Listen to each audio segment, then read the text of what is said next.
To turn the mic over to Mr. Shapiro.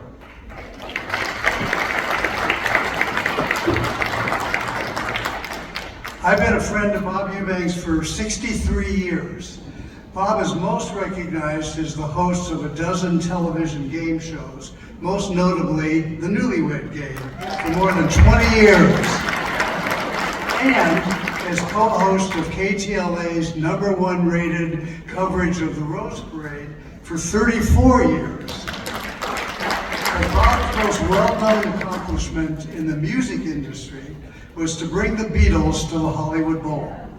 Bob is the only living person to have produced Beatles concerts all 3 years that they toured America in the 1960s.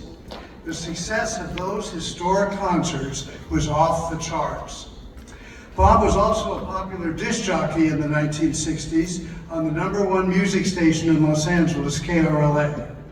And concurrently, for 30 years, Bob was a combination music promoter, manager, and concert producer, heading 2 companies that he founded, where he managed such artists as Dolly Parton, Barbara Mandrell, and Merle Haggard, just to name a few. It is a fitting tribute that Bob is being inducted as the newest member of California's Music Hall of Fame in recognition of all the performers and all the music that he brought to us for over 5 decades. Bob is here today with his equally accomplished wife, Deborah, and his son, Noah. Please welcome my friend and your friend, Bob Eubanks.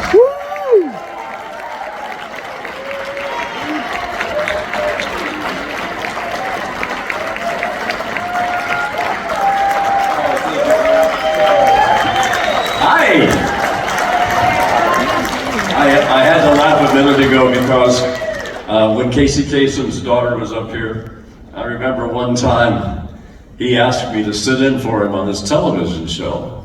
And being the jerk that I was at the time, I agreed to do that. And so as I was canceling, or at the end of the show, where Casey would say, "Keep your feet on the ground and keep reaching for the stars."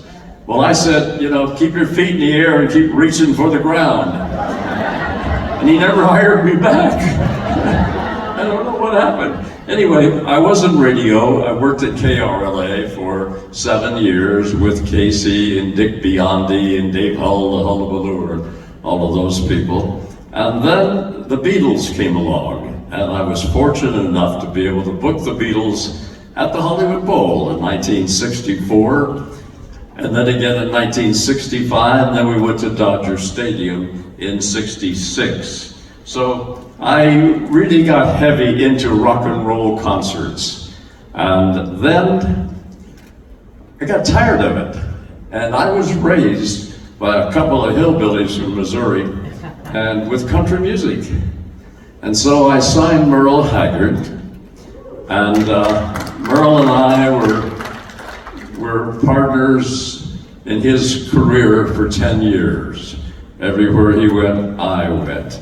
And because of my success with Hag, the Nashville people started to recognize a little bit of the ability.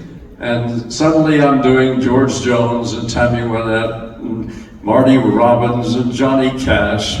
And I was fortunate enough, as Arnold said, I managed the career of Dolly Parton, Barbara Mandrell, the Everly Brothers, the Lennon Sisters, which was pretty funny, I think.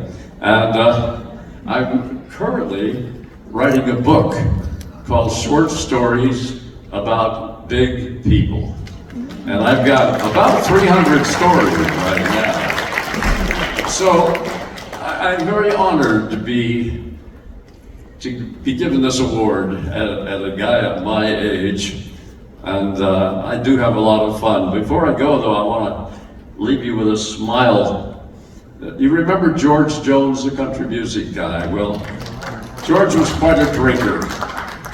And they took his car away from him, and they took his driver's license away from him.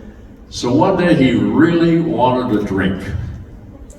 And George was arrested on the turnpike going to Nashville on his lawnmower.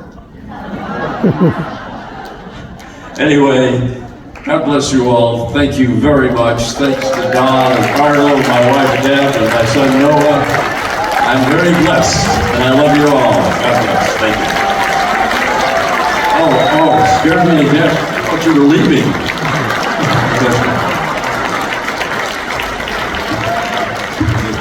I want to add one thing. In this picture in front of you, the person catching that steer by the horns is Bob. He was the roping header of our team. Okay, but I want to add one more thing. Donald, come here. Raise up your left hand.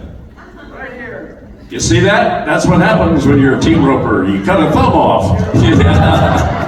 Thank you. God bless you all. See you again.